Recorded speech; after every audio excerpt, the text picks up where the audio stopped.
Amém, amados. Que a paz do nosso Senhor e Salvador Jesus Cristo esteja em cada coração. Hoje, mais uma vez, vamos dar sequência à parte do catecismo. Vamos continuar lendo o mesmo texto que a gente sempre tem lido. 1 Pedro 3,15.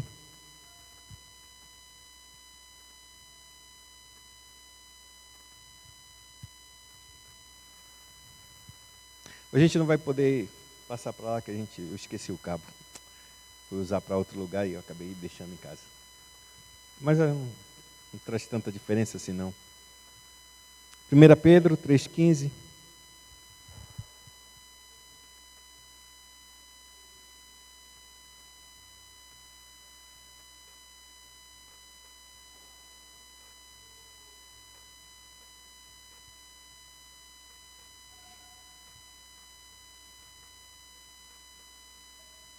Vamos ler todo mundo junto? Antes, caia a Cristo como Senhor em vosso coração, estando sempre preparados para responder a todo aquele que vos pedir a razão da esperança que há em vós. Muito bem, vamos dar continuada sequência no nosso estudo.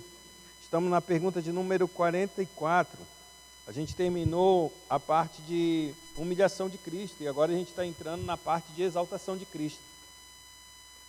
Que são dois estados que Cristo tem. A primeira parte é a sua humilhação. A primeira parte é a humilhação dele, nada mais é que acontece quando ele encarna, quando ele se torna o verbo encarnado. Ali começa o processo de encarnação. Ali começa o processo de humilhação de Cristo. Sendo ele Senhor, se torna homem, ou seja, criatura. Sendo ele Senhor, se torna servo.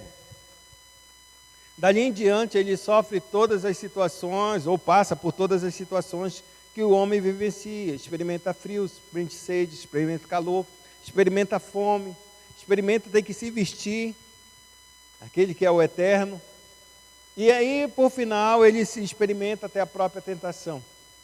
E ali em diante vai entrando no seu ministério e vai sofrendo todas as dores e sofrimentos e todas as tentações que os homens passam sem pecar, para que culmina na sua total humilhação, na sua crucificação. O justo se tornou injusto diante de todos nós. E então ele é morto, e o último estágio da humilhação de Cristo é o seu sepultamento. O sepultamento vai declarar exatamente que Cristo, ele vivenciou a nossa morte, ele vivenciou e experimentou tudo aquilo que o homem deve experimentar enquanto ser humano caído. E o que é que ele experimenta? Nascer nessa terra, crescer, se desenvolver, passar por todas as agruras ou sofrimentos que lhe é permitido, mas por final receber a morte, que é o preço do seu pecado, da sua queda desde o Jardim do Éden. Morto, então, ser sepultado. Até aí esse estado. O que deveria seguir para a vida de um ser humano normal era ele seguir para o inferno e permanecer por toda a eternidade. O que Cristo faz é exatamente pagar esse pecado. Ele pagar esse preço. De maneira que então, no terceiro dia, a Bíblia declara que ele ressuscita dos mortos. E a pergunta 45, ele vai, e eu estou voltando nela, exatamente isso, porque Cristo, qual é a importância de nós, ou que importância tem para nós a ressurreição de Cristo? E ele coloca 3 situações que são imprescindíveis para nós. Pela sua ressurreição, ele vence a morte.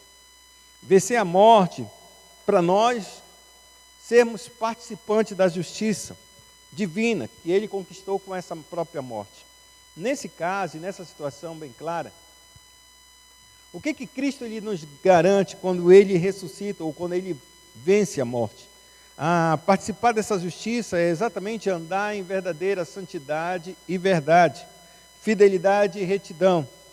Ou seja, é ser justo como Cristo é. A ideia é exatamente que a gente era incapaz de andar nos caminhos de Deus enquanto Cristo não vencesse essa morte. Enquanto Cristo não pagasse o preço. Enquanto Cristo não destruísse o poder do pecado que residia exatamente em cumprimento dos mandamentos de Deus. Quando Ele cumpre, Ele estabelece então para nós a sua justiça. E essa justiça faz com que a gente caminhe na verdade de Deus. A segunda coisa que a gente pode pensar a respeito disso é que com Cristo lhe vencendo a morte, ele tem um poder superior a qualquer outra coisa. Por quê? Porque a morte, a Bíblia diz claramente que ela é o último inimigo, era aquele que vencia todos os homens, ela aquela que detinha todo o poder e os homens tinham medo. Por quê? Aquele adversário que eu enfrento e eu sei que eu vou perder, não tem como eu não ficar com medo. Não tem como eu me apavorar diante dele.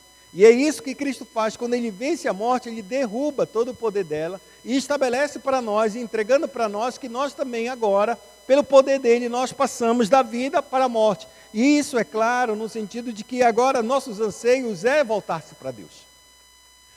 Antigamente a gente não tinha vontade de andar para Deus, de buscar a Deus. Tem uma coisa que eu quis colocar aqui enquanto eu estava fazendo esse estudo, era exatamente isso. Passar da morte para a vida, não estou falando da ressurreição dos nossos corpos, mas da vida nova que Deus imprime em nós. A Bíblia é muito clara, todo aquele que creu no Filho de Deus, Deus deu o poder de se tornarem filhos de Deus. Deus deu o poder. E esse poder é dado exatamente por causa da ressurreição de Cristo. Então a gente passa da morte para a vida. Mas o que isso de fato significa? Porque se a gente começar a pensar, a gente percebe que a gente ainda peca, a gente ainda falha, a gente ainda tem muitas lutas no nosso coração, na nossa mente, que faz muitas vezes a gente abaixar a cabeça e desistir. Faz muitas vezes a gente pensar que a gente não mudou e que a gente não está transformado e que parece que Cristo, na verdade, foi só um pensamento muito maravilhoso do que a gente poderia ser, mas que na realidade a gente continua sendo a mesma pessoa. E aí que está um detalhe, se a gente começar a analisar dessa forma, a gente está analisando de maneira errada o Evangelho e o poder do Evangelho. Por que, Abraão? Porque muitos de nós aqui, nós não nascemos na igreja. Muitos de nós aqui vieram do mundo, ou seja, andavam com uma mente totalmente voltada para as coisas desse mundo, e de repente Deus vem e salva essa vida. Me salvou a Sayonara também. Sayonara não é de berço não, né? Evangélico? Não. E assim vai, a Dani, ela é, não sei que ela é. E aí tem outras pessoas aí que não eram do berço evangélico e, Deus salvou. O que é isso? O que implementa isso? Passar da morte para a vida. A ideia aqui agora é agradar a Deus. E não mais a nossa vida, tampouco nossa consciência, ou a opinião dos outros. A passar da morte para a vida está a ideia clara de fazer toda a vontade de Deus, de querer agradar a Deus antes de nós mesmos, antes do meu marido, antes da minha esposa, antes da igreja, antes da sociedade, antes da minha família, antes de qualquer uma pessoa que hoje detenha qualquer poder ou no nosso coração, qualquer tipo de apreço, a gente primeiramente vai pensar em Deus do que nessa pessoa. Isso é passar da morte para a vida. Quando a gente não passou da morte para a vida, a gente não tem essa consciência. E por causa disso, a gente não briga com a nossa consciência. A gente apenas se alegra em satisfazer a vontade do Ecides, a vontade da Luzia, a vontade do meu amigo Augusto, a roda de sociedade em que a gente vive, os grupinhos que a gente vive, porque a gente quer ser aceito por essas pessoas. E a gente não se importa o que Deus pensa, o que Ele quer, o que diz Sua palavra. Deus só passa a ser um pensamento para nós, e não realmente uma pessoa viva, verdadeira e eficaz. E aqui entra esse ponto, passar da morte para a vida é experimentar a presença constante de Deus. E experimentar a presença constante é ter uma consciência clara de que Ele está conosco. Certa vez, vou contar uma experiência da minha parte mesmo de conversão. Minha conversão foi muito abrupta, assim, tipo da água para o vinho, assim, de uma vez só. Larguei tudo assim de uma vez, tá. Só que eu larguei isso dentro da universidade. E dentro da universidade, meu grupinho era o grupinho, né? Tal. Fazia de tudo. Falava só pornografia, brincava só nessas bandalheiras, e essas coisas por aí fora. Que tem gente que caminha nesse sentido, vai. Beleza. Quando eu me converti, no dia seguinte, já estava mudado. O que eu fiz? Eu saí daquele grupo rapidamente, amados. Uma coisa eu fazia. Eu saí desse grupo. E tinha uma amiga, que até hoje é minha amiga. Mas eu não gosto muito que eu fale amiga. Mas estou só colocando assim. Aí ela ficou muito sentida por eu me afastar. E não me afastei somente dela, mas afastei de todo o grupo. Porque eu estando lá, eu só ia ouvir besteira. E se é só para ouvir besteira, o problema não era eu ouvir. O problema era aquele que estava habitando em mim. Eu sentia por eu não estar mais perto. Não era muito, mas eu sentia. E eu percebia que, de alguma forma, eles pensavam que eu estava muito santo. Mas a minha ideia não era estar muito santo. Então, quando houve a minha formatura, isso eu converti se não me engano, no terceiro ano da universidade. Quando terminou a universidade, eu fiz aquela jantar de formatura e tal, só para em casa e tal.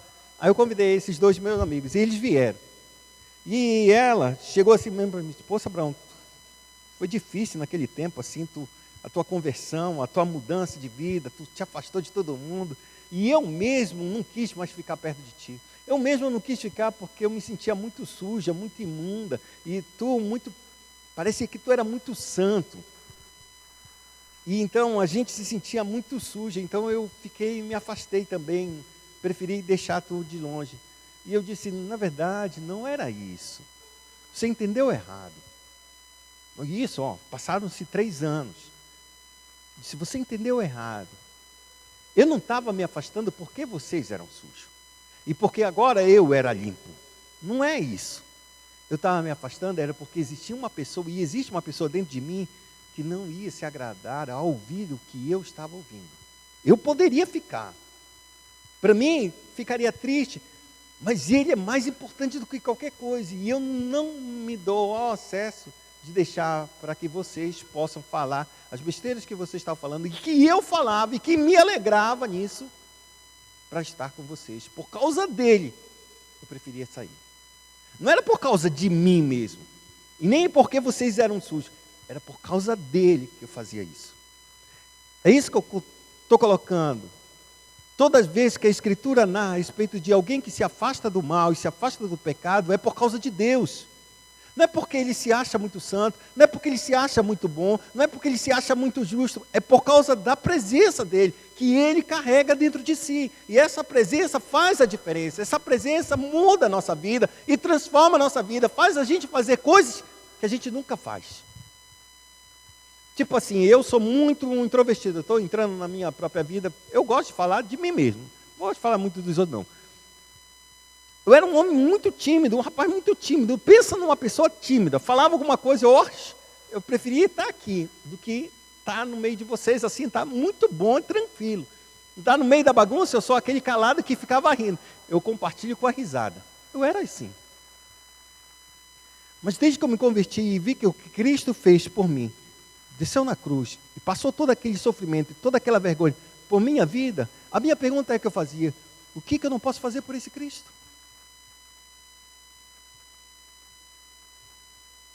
O que eu não posso fazer por ele? Porque ele fez tudo. Não teve maior vergonha do que ele passou de ser crucificado nu, dito como o maior maldito de todos os homens, sendo ele totalmente justo. Que maior vergonha é essa? Porque ninguém vai querer saber se... Olha para a nossa sociedade, ninguém quer saber se a Sayonara saiu hoje uma denúncia. A Sayonara tem abusado de um determinado menino na sua escola. Ninguém quer saber da Sayonara se ela é justa ou não. O que se ouvir nessa história vai cair sobre a vida dela e acabou. É assim ou não é? É assim nos dias de hoje. Pensa num homem crucificado no alto do monte, dizendo, o que esse homem fez? Rapaz, sei lá, só sei que ele cometeu uns crimes aí. Aí ele falou alguma coisa. Teve. Vergonha está estampada, o nome dele foi melado, sujado até o final. A pergunta que a gente faz, e é isso que eu faço, é, se o que Cristo não pode fazer? Tem que pregar? Então eu vou pregar. Tem que entrar no ônibus e pregar? Eu tremia, vou fazer. Nunca pedi nada para mim e ainda não peço nada para mim. A não ser oração. Oração eu peço. Oração é bom. Mas para qualquer outra pessoa eu peço. Para qualquer outra pessoa eu passo vergonha. Para qualquer outra pessoa eu me humilho. Porque Cristo fez isso por mim. Então a ideia nossa, do nosso sacrifício de gratidão para Deus, é um sacrifício de gratidão. Não é para pagar nada. É porque reconhece o que Ele fez é infinitamente maior do que qualquer coisa que a gente possa fazer pelo Cristo. Então a gente faz por causa dEle. A gente se humilha por causa dEle. Certa vez pedi para uma coisa, para uma pessoa, disse, pô, esse menino só vem aqui para pedir. Disse, segura só. Estava pensando que eu era um pedichão de dinheiro. Eu nunca tinha pedido nada para mim. Chegou no tempo de vestibular, sendo eu o professor, disse, vou ensinar sua filha. Quanto vai cobrar? Não quero cobrar nada não. Não dá nada não. Só pego os materiais que ela tem e eu vou estudar também, que eu vou ter que estudar para uma prova. Não vai dar nada? Nada. Primeira vez ele entende que o Evangelho não é uma moeda de troca, é uma moeda de serviço. Você serve. Você serve tudo que você puder, você serve. Esse é o Evangelho. Quando o Evangelho vira moeda de troca, é por isso que essas igrejas e outras pessoas ficam pensando que o Evangelho é uma moeda de troca, em que você está dando para pedir, ou você está pedindo para receber. Não é.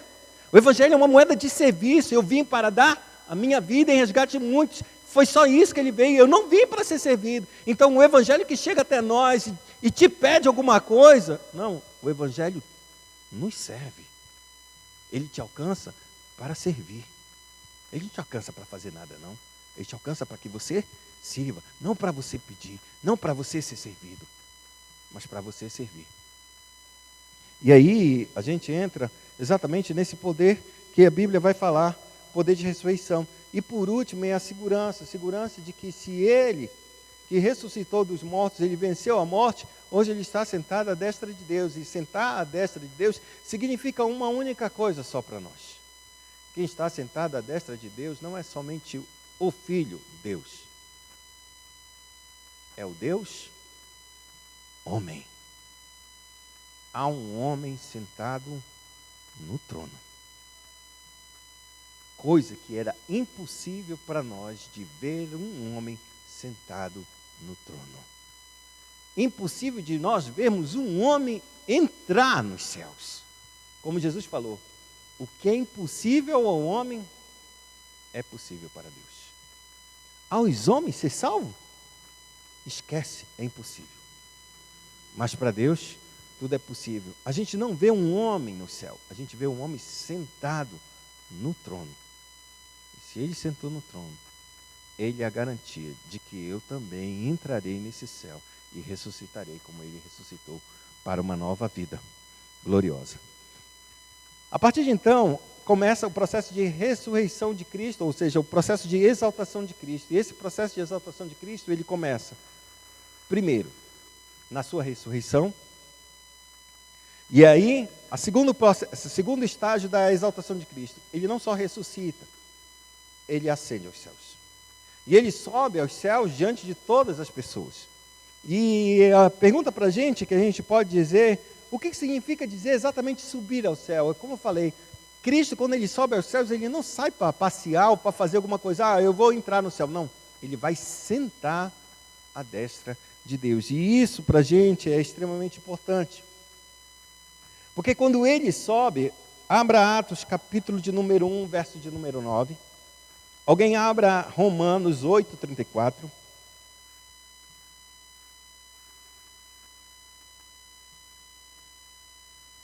E uma terceira pessoa abra Hebreus 1, 3.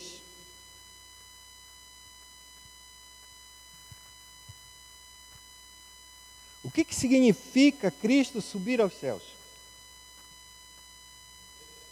Pode ler.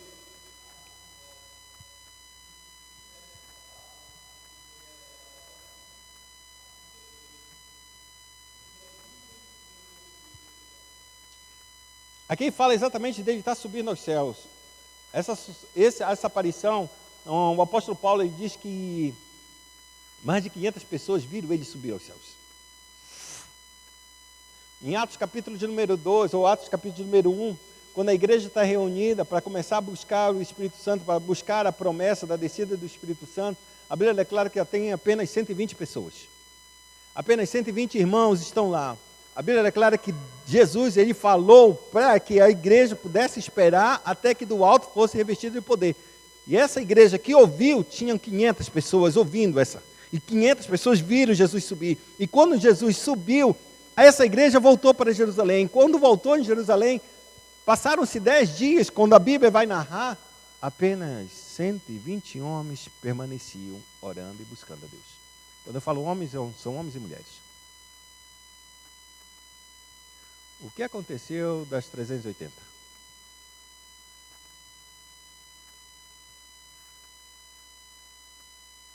A gente tem que pensar nessas coisas. Porque quando a gente olha Atos dos Apóstolos, parece que só 120 homens ouviram e buscaram a Deus. Não, foram 500 pessoas que ouviram Cristo. Viram ele subir aos céus e apenas 120, por apenas 10 dias, esperaram a descida do Espírito Santo.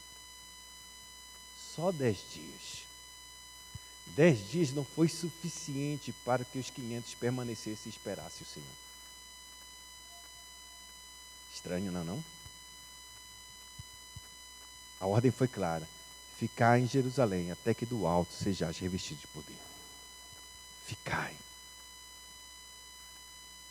380, sei lá o que vieram fazer, foram embora. Se foram salvos ou não, isso não é a ideia aqui. A ideia é que perderam a descida do Espírito Santo. Perderam a promessa. Talvez tenham alcançado, provável.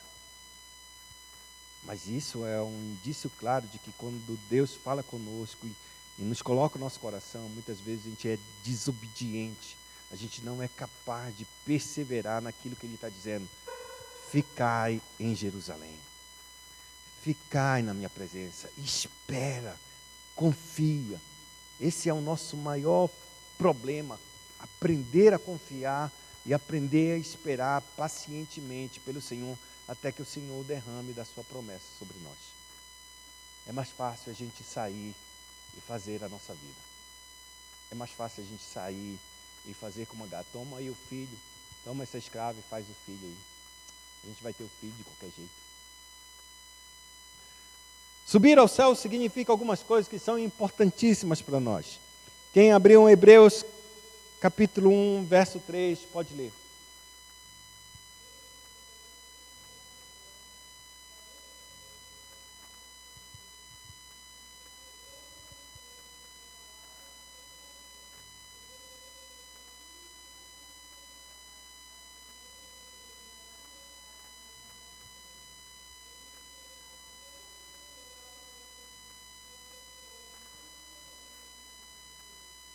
O que ele fez? Depois de ter feito o quê? A propiciação, ou seja, a purificação dos pecados, a Bíblia declara que Jesus assentou-se à destra da majestade da justiça. Ou seja, sentou-se à destra de Deus. Ele só se sentou por quê? Porque ele pagou o preço pelos pecados. O ato de Cristo sentar nos céus, sentar à destra de Deus, significa de que ele pagou o preço e agora está purificado todo o seu povo. O povo que ele escolheu e separou do mundo inteiro, ele separou um povo e o purificou pelo preço do pagamento do seu próprio sangue. E quando ele paga, ele senta. Significa dizer que não há mais trabalho. Não há um trabalho mais que Deus. Lembre-se, Deus ele sempre tem trabalhado. E por que ele tem trabalhado? Porque a gente é o quê? A gente é o quê, irmã Noemi? Por que Deus trabalha? Porque nós somos pecadores. E pecador dá trabalho. Trabalho para disciplinar, trabalho para fazer esperar, trabalho para fazer andar, porque às vezes nem andar a gente consegue. Deus tem que nem empurrar a gente. Olha para Ló, homem justo, temente. Não, vai destruir, vai morrer, vai acabar. Rapaz, sai daqui. O anjo pegou a mão dele, pegou a mão de uma filha, pegou a mão da outra, e vai embora junto com a esposa. Vão embora, saem daqui. Arrastado praticamente. Sai. Porque a gente tem dificuldade. Às vezes tem que ser perseguições para a gente sair e cumprir o chamado de Deus. Sair de um lugar de tortura, de dor, de sofrimento, ou até mesmo de bênção. Porque tudo nos acomoda, tanto a bênção quanto o próprio sofrimento. Impressionante isso, o pecador é assim. Quando ele está na bênção, ele quer saber só a bênção. Quando ele está no sofrimento, parece que, dó, sofrimento, ó vida, ó puxa, só vive no sofrimento. Ele não consegue sair desse lugar. E para ele sair desse lugar, tanto de um lado quanto de outro, Deus tem que empurrar esse homem. Empurrar mesmo.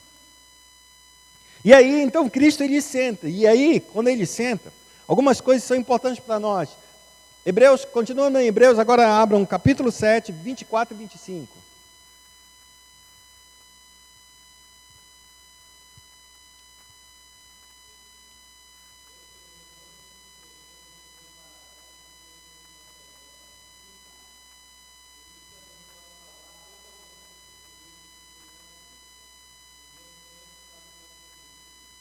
O que significa Jesus subir ao céu e ele assentar a Deus? Ele pagou o preço dos pecados.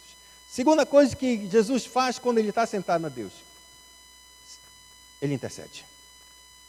Ele tem um poderoso nível de intercessão quando ele anda nessa terra, principalmente no livro de João, capítulo 17, que ele fala a oração sacerdotal de Cristo.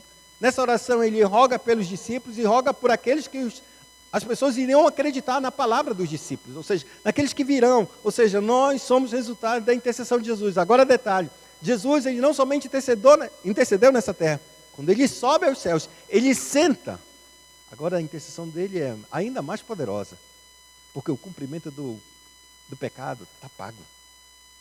O salário do pecado está pago. Quando Jesus intercede na terra, o pagamento ainda não foi pago. Ele não tinha uma moeda dizendo, eu paguei o preço.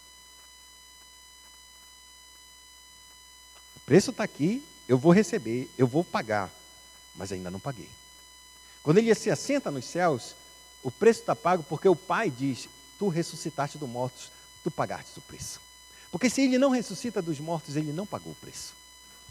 Porque provava que ele tinha pecado, e só quem tem pecado pode permanecer na morte. Como Cristo ressuscita dos mortos, prova-se que ele não pecou. E então a morte dele foi claramente substitutiva. Ou seja, ele foi um representante legal por todos os homens, velhos homens, que deveriam morrer e passar a eternidade longe de Deus. Então ele paga por esses homens, eleitos e escolhidos, que ele mesmo decidiu, ainda antes que o mundo houvesse, e pagou o preço por eles. Então ele ressuscita. Da mesma forma, agora, quando Cristo está sentado nos céus, agora a sua intercessão é mais ainda violenta. Violenta no sentido de quê? O preço está pago. O preço está pago. Não nega, devolve, não retém, me dá. E é exatamente isso que o apóstolo vai falar. Olha Romanos capítulo 8, verso 34.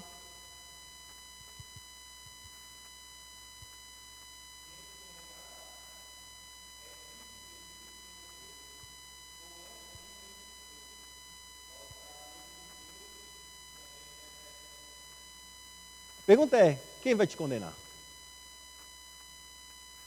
Quem é o dedo que pode levantar e dizer, Douglas está condenado, Júlia está perdida, pode decretar a sentença de morte deles dois? Aí Jesus aparece e diz, quem vai condenar eles? Eu morri por eles? Não podem morrer. Ou melhor, eu ressuscitei. Significa dizer que eu paguei realmente a morte deles. Quem pode condenar? Porque eu estou à destra de Deus e intercedo por eles. Acabou. A Bíblia diz no livro de Tiago que a oração do justo tem muito poder. É muito poderosa a oração de um justo. E ele aponta alguns justos, como Elias, que ele orou certa vez e por 3 anos e meio não choveu. E ele orou uma segunda vez, e então veio a chuva. Ele coloca quem? Elias como justo. E a oração de Elias era poderosa. Senhor, alguma das orações, Senhor, mostra que eu sou teu servo e que fiz somente aquilo que te agrada ou aquilo que tu me mandaste fazer. Envia fogo do céu. Antes dele terminar, o fogo desceu. Senhor, se eu sou homem de Deus, que desça fogo dos céus e consuma esse capitão e todos os seus 50. De uma só vez. A oração de justos, a oração de Josué, que ele orou e o sol parou. Digo, nossa, que é isso? Uns dizem que é a terra que parou, outros dizem que são o sol. A ciência vai tentando se ajeitar aqui. Eu fico com a escritura, se o sol parou, está parado, fazer o quê? Pode ser a terra? Pode, não sei. O importante é que o sol ficou parado e a lua ficou no seu lugar, ninguém se moveu em canto nenhum. Fato é, a pergunta é, esses homens são justos? Segundo a lei de Deus, de fato e de verdade, todos são pecadores, porque a Escritura diz, não tem um justo sequer, não tem ninguém que faça o bem e nunca peque. Não tem. A Escritura diz.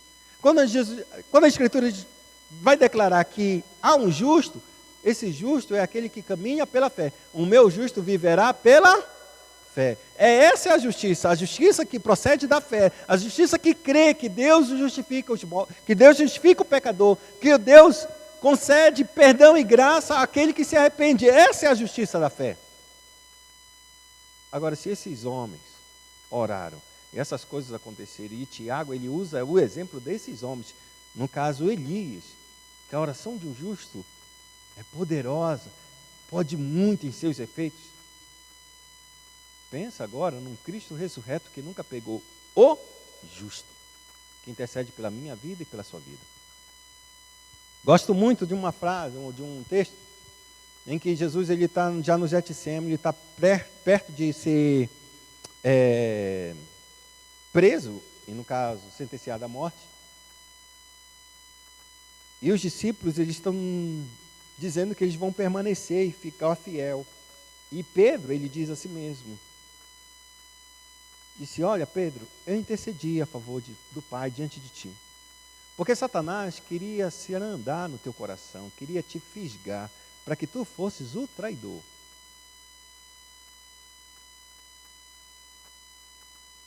Para que tu abandonasse a fé e partisse. Mas eu intercedi a teu favor, e quando tu te converteres, tu vai apacentar minhas ovelhas.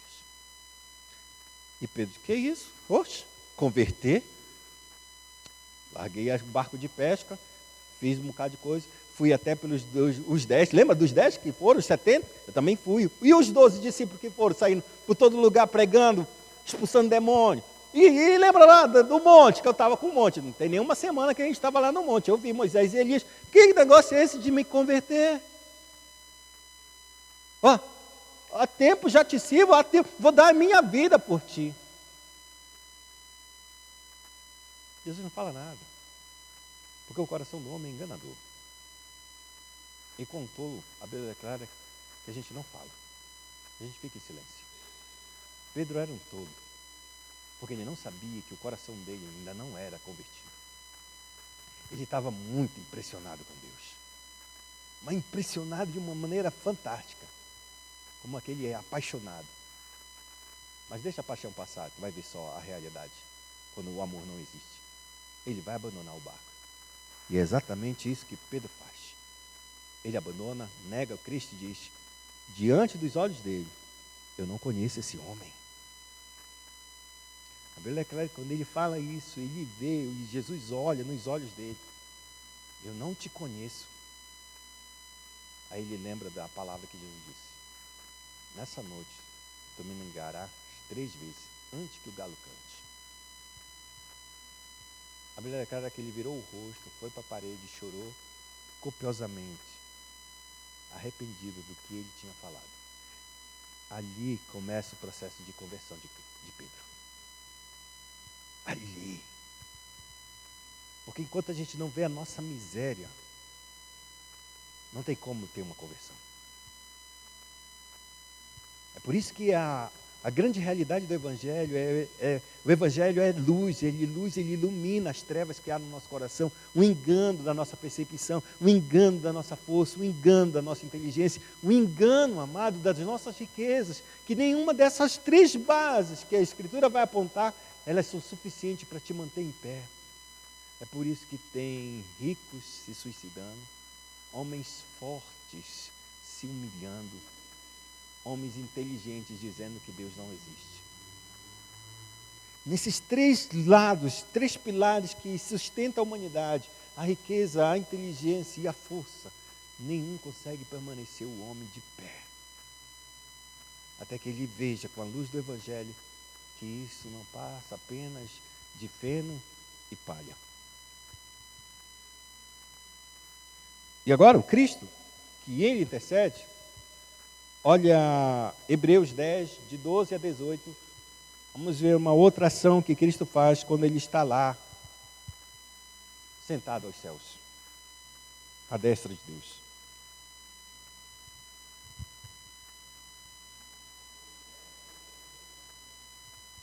Hebreus 10, 12 a 18.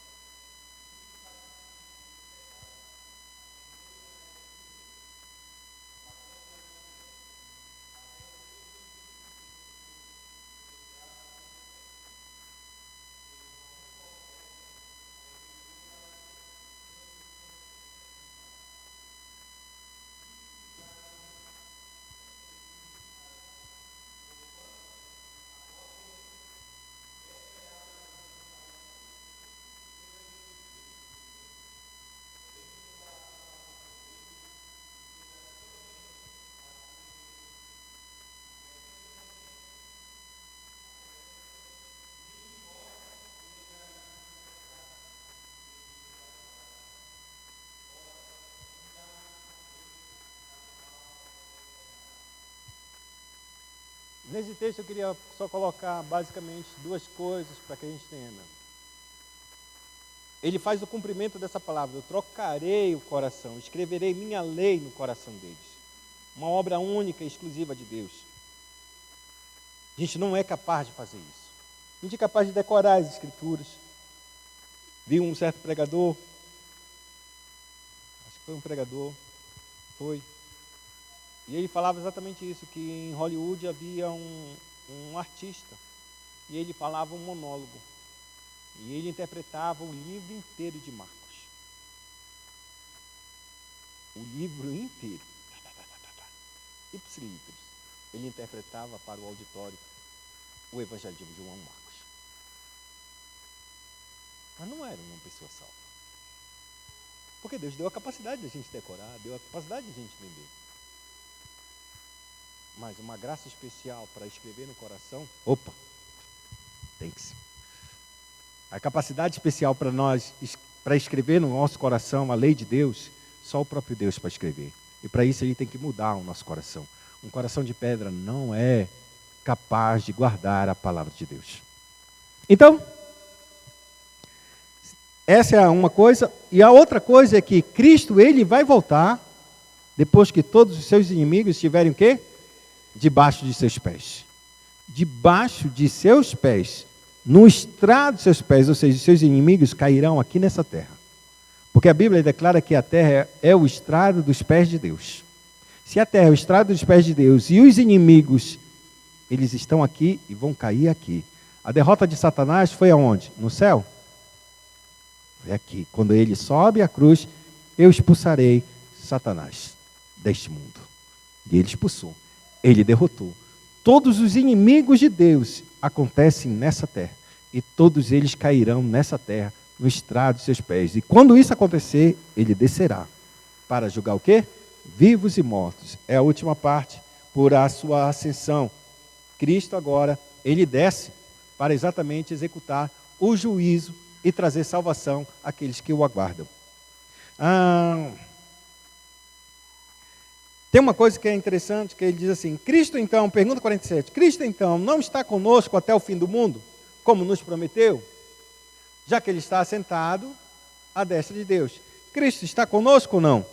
Como Mateus 28 narra: eis que estou convosco até a consumação dos séculos.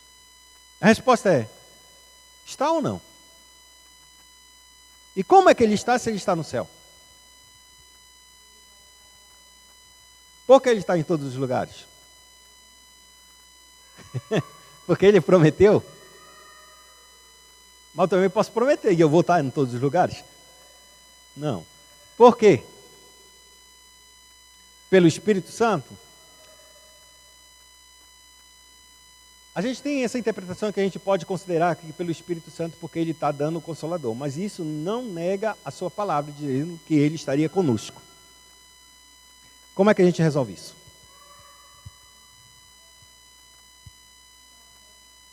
Oi? Pela fé, pela fé. Isso eu sei, que a gente vai resolver sempre pela fé. Mas como a gente resolve isso? Porque a gente tem que entender.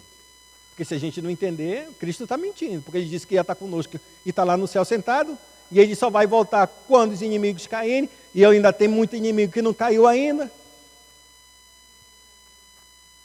Está intercedendo, beleza. Mas ele está conosco? Ele não está no céu? Ele é onipresente? Por quê? Porque ele falou. A ideia é exatamente essa, Chile. Só que como é que a gente faz isso? Como é que a gente pensa dessa forma? A pergunta é: Deus se fez carne? Sim, Jesus, sendo Deus, ele se fez carne. Beleza. A pergunta é: quando Deus se fez carne, ele se tornou totalmente homem? 100% homem, 100% Deus. Ele não deixou de ser Deus, ele continuou sendo 100% Deus. E como Deus, ele é o quê? Onipresente. A pergunta é: pode porventura essa, vou colocar pejorativamente, essa carcaça humana suportar Deus? Conter Deus?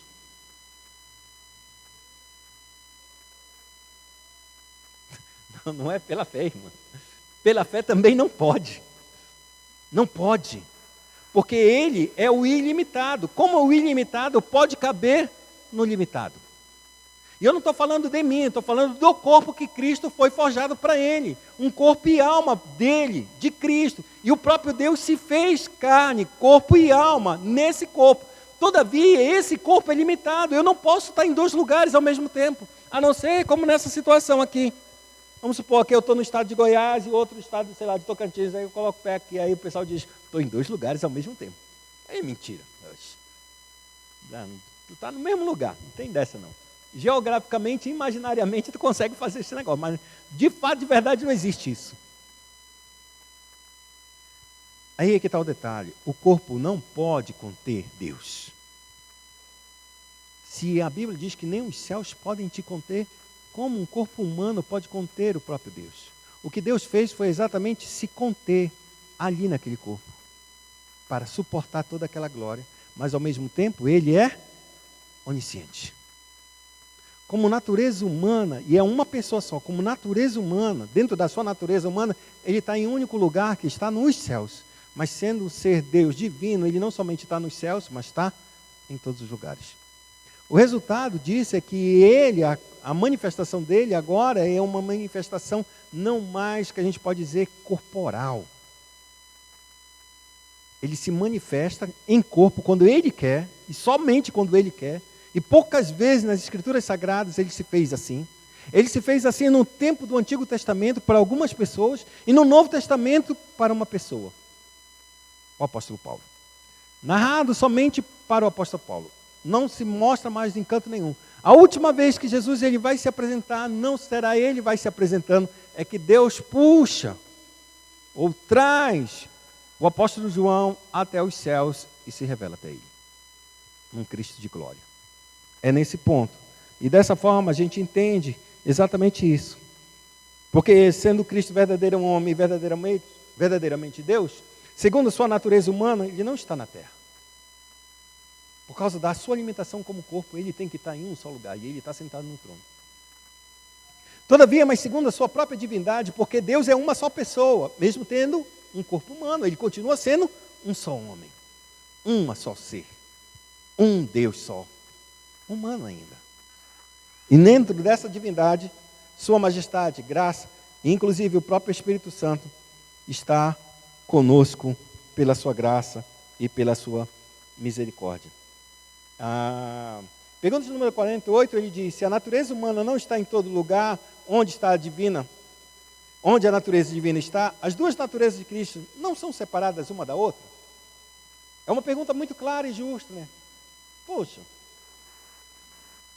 Se a natureza humana não está em todo lugar e a natureza está, as duas naturezas de Cristo não são separadas uma da outra, a pergunta e a resposta que isso foi a primeira confusão que acontece do primeiro concílio a respeito da cristologia, ou seja, da doutrina de Cristo, sobre quem é Cristo e como ele está hoje.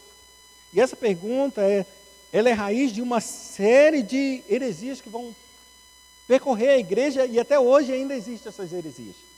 E a verdade é que não, de forma nenhuma, a natureza divina de Cristo, ela não pode ser limitada de forma alguma, mas está presente em todo lugar.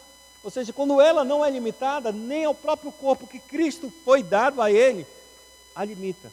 De maneira que a gente pode pensar claramente e concluir que essa natureza divina que está nele, que está em sua natureza humana e permanece pessoalmente unida a uma pessoa. A natureza humana foi unida a uma pessoa. Não foi unida como se tivesse mesclado, como se fosse um semideus.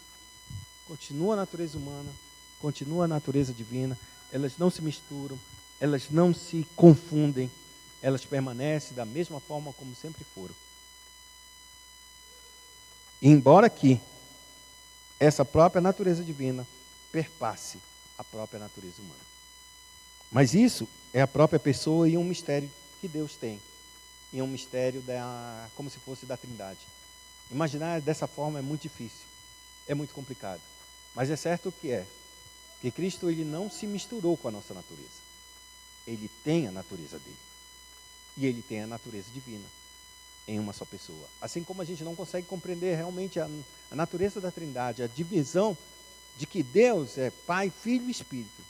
O Deus não é Filho, o Pai não é Filho, e o Filho não é o Espírito, e o Espírito não é o Pai. Cada um é Deus Pai, Deus Filho e Deus Espírito, mas tem o quê? 3 deuses? Não, um só Deus.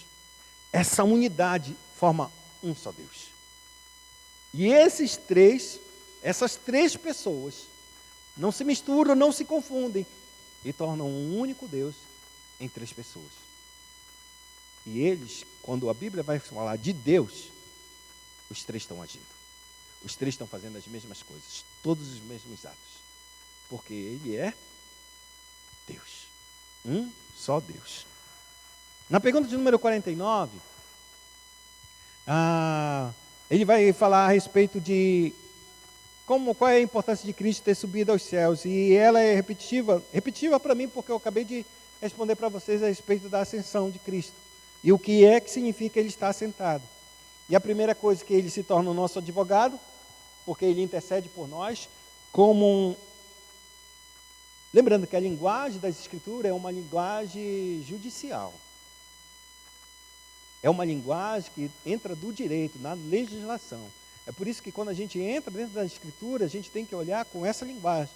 Porque Deus está declarando e fazendo um ato justo, declarando uma pessoa justificada diante dele. Um ato declaratório único, unilateral e irrevogável. Quando eu declaro uma pessoa, Dani, está justa, acabou, não tem mais nada contra ela, não tem mais nenhuma sentença que pese contra a vida dela.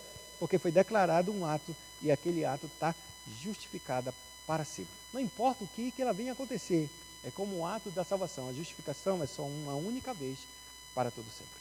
Uma vez declarado, justificado uma pessoa, acabado está.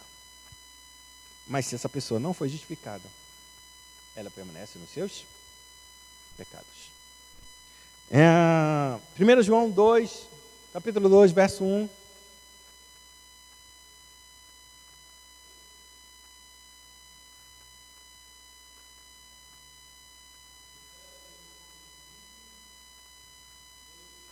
É, 2, 1.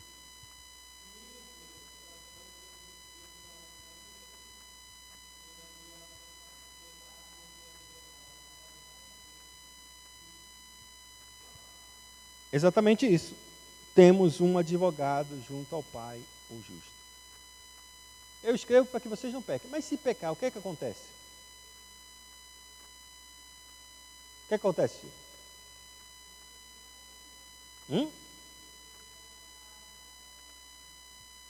Vai voltar para nós. A gente tem que o quê? Confessar os nossos pecados. Porque Ele é fiel e justo para perdoar os pecados e nos purificar de toda a injustiça. Esse é o processo. É o mesmo processo que ele vai dizer quando ele está lavando os pés dos discípulos. E os discípulos disseram, não, Senhor, no caso Pedro, não, o Senhor não vai de forma alguma lavar meus pés. Ele disse, se eu não lavar teus pés, tu não tem parte comigo. Aí disse, então lava todo o corpo. Pô, se é para ter parte contigo, eu quero lavar todo o corpo. E aí ele disse, não precisa, porque vocês já têm sido lavados pela palavra que eu tenho falado, ou seja, vocês já têm sido limpos, seu coração e sua mente têm mudado. Todavia, vocês precisam lavar os pés de vocês. Por quê? Porque vocês ainda estão caminhando e sujando os pés de vocês. Enquanto a gente caminha nessa terra, a gente suja pelos pecados que a gente tem. E esses pecados não significa dizer que não foram perdoados, significa dizer que precisam ser lavados, para mostrar o nível de humildade que nós temos diante do Pai e reconhecer que a gente, sem Ele, não tem como andar em santidade. Por isso, a gente precisa ser lavado nossos pés. Lembre-se o que o salmista diz? Salmo 119, 105.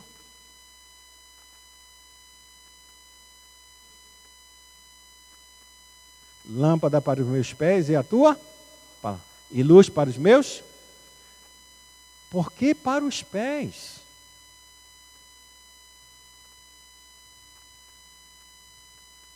Porque a palavra vai ser para os pés e não para a minha mente, não para o meu coração, não para qualquer outra parte, mas porque tem que ser para os pés? Por que, Luzia?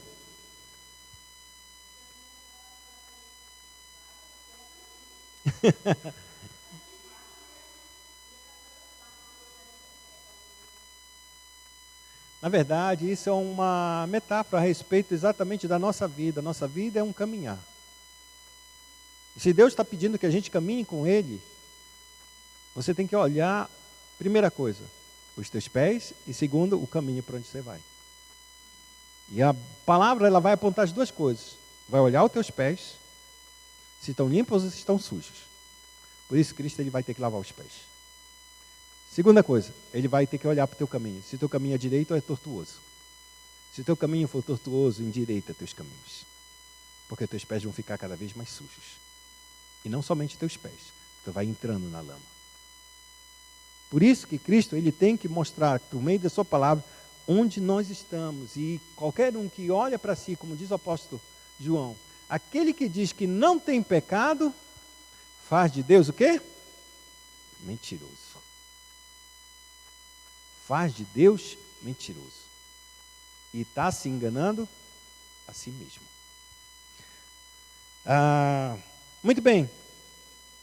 O segundo ponto a respeito disso, dele não somente ser o nosso advogado, ele é a garantia, sendo ele o cabeça do corpo da igreja. Se a cabeça está reinando, todo o corpo tem que ir para o mesmo lugar onde está a cabeça. E Cristo ele vai dizer exatamente isso. João 14, 2 e 3, verso.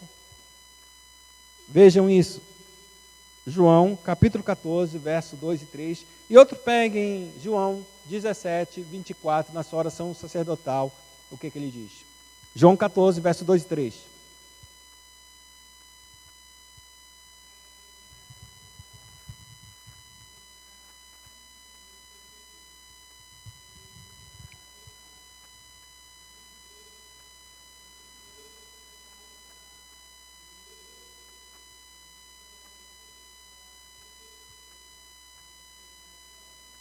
E 17, 24.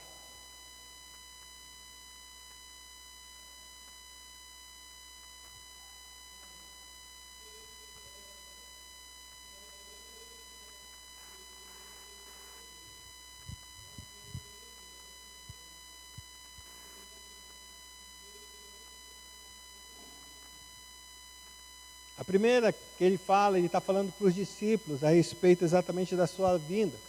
De que na casa do meu pai há muita morada. Se não fosse assim, eu teria dito.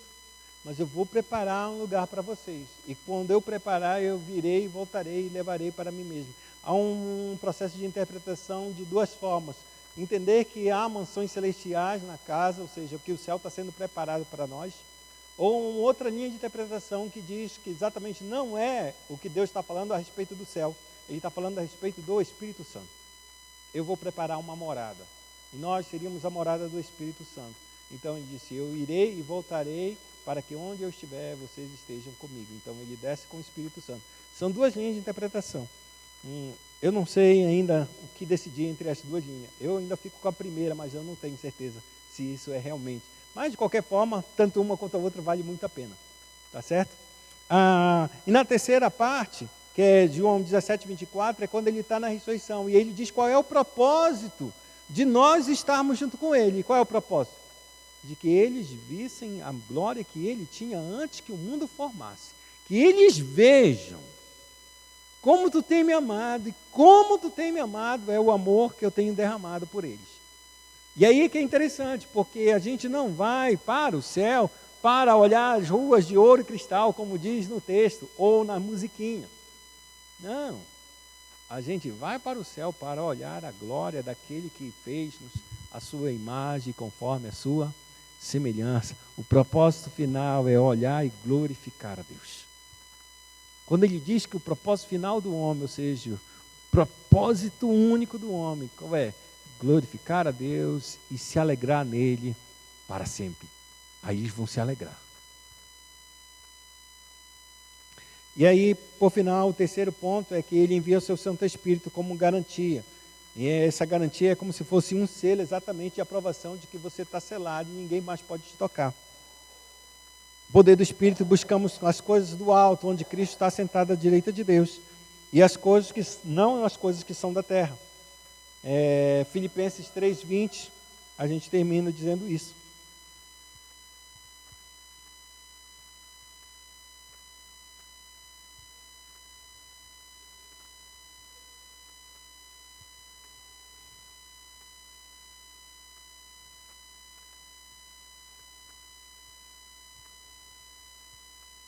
Filipenses 3:20.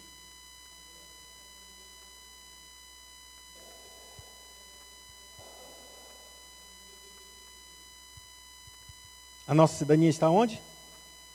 Nos fez cidadãos do céu. O que é um cidadão? É gozar de todos os direitos e privilégios que o próprio Filho tem. É exatamente esses direitos e privilégios que Deus concede a cada um de nós, para que nós possamos realmente vivenciar o mesmo ministério que Cristo teve. Reinar sobre essa terra, no sentido exatamente de declarar qual é a sua vontade, no sentido de declarar a sua vontade nos nossos feitos, naquilo que a gente realiza, como claramente declarando que o reino de Deus é chegado. Ser também um intercessor, por meio de nós que Deus intercede por cada uma das pessoas que estão à nossa volta, ao nosso redor, para que o Senhor também possa alcançá-las, como um grande sacerdote. E como um profeta é aquele que declara a vontade de Deus, prega a sua palavra, ensina a sua verdade. Então nisso a gente cumpre os 3 ofícios de Cristo, sendo rei, sacerdote e profeta.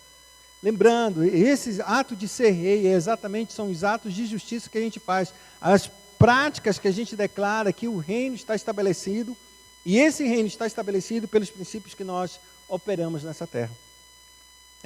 Na pergunta de número 50, ele diz assim mesmo: por que se acrescenta e está assentado à destra de Deus? O que isso importa estar dizendo está assentado à destra de Deus? Por que não só colocou está assentado do lado de Deus? Por que tem que se colocar assentado à destra de Deus? Vou perguntar para os universitários. Aí. Fala, você já falou mesmo. Eu ia perguntar para outra pessoa, mas já que te indicou, pode falar. Direito é um lugar de honra?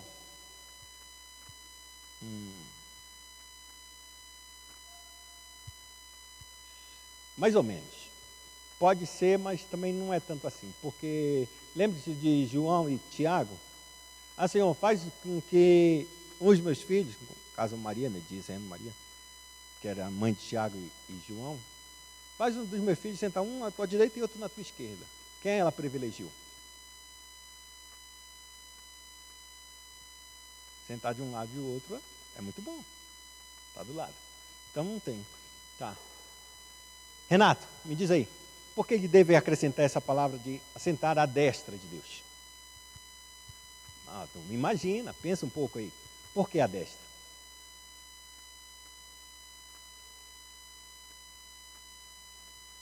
Perguntar para mais jovem aqui. Por que a destra? É? Pode ser qualquer lugar. Não, não, mas é Cristo. Por que ele tem que estar colocado à destra de Deus? Porque ele é o rei? É, ele é o rei. Antônio, por quê? Peraí, Cristo é o pai? É o filho, eu estou falando do filho. É, porque o filho é colocado à destra de Deus Pai. Tá, mas por que tem que ser à destra?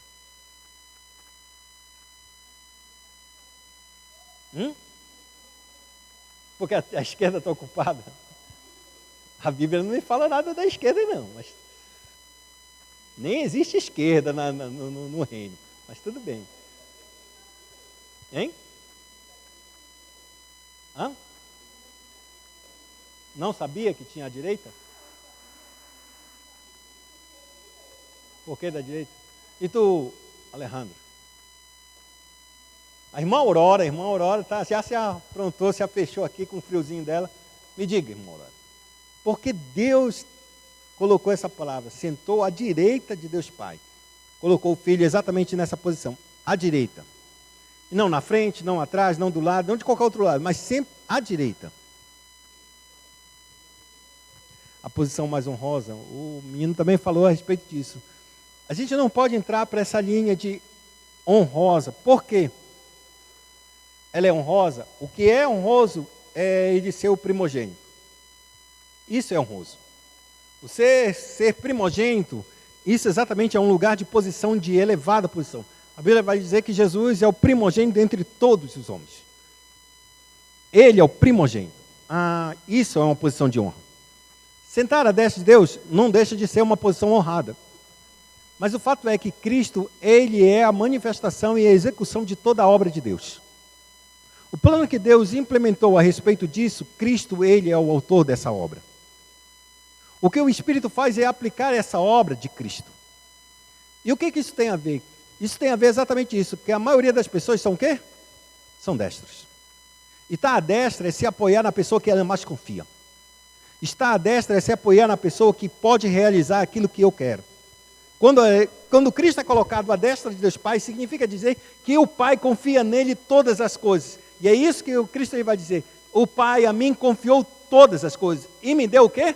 Toda a autoridade nos céus e na terra. A partir de então eu opero todas as coisas. Eu operei a salvação, eu operei a ressurreição, porque a Bíblia é clara que ele mesmo não tiraram a vida dele, ele entregou a sua vida, e Deus tinha dado poder para ele dar a sua vida e tomá-la de volta. Então, quando Cristo está sentado à destra de Deus, mostra exatamente esse poder operante do Cristo, daquele que governa todas as coisas, aquele que rege todas as coisas. E aí, por final, ele vai dizer exatamente, se o Pai deu para ele todo o poder e toda a autoridade, que ele governasse e reinasse, o fato é que quando tudo for consumado, tudo, dentro da economia da Trindade, Cristo vai pegar o reino e vai fazer o quê? Entregar ao Pai. Para que o Pai seja tudo em todos. Porque aí estaria cumprido toda a função. Então, quando Cristo der o reino para o Pai entregar, ele deixará de ser rei? Não. Agora a plena Trindade estará reinando absoluta sobre tudo. Porque o Pai, dentro dessa economia, que a gente chama dentro da economia da Trindade, ele deu para que o Filho reine sobre todas as coisas. Deu a ele o poder de julgar vivos e mortos. E assim se faz. E aí... Tá bom por aqui, né? Tá bom. Andei pouquinho hoje.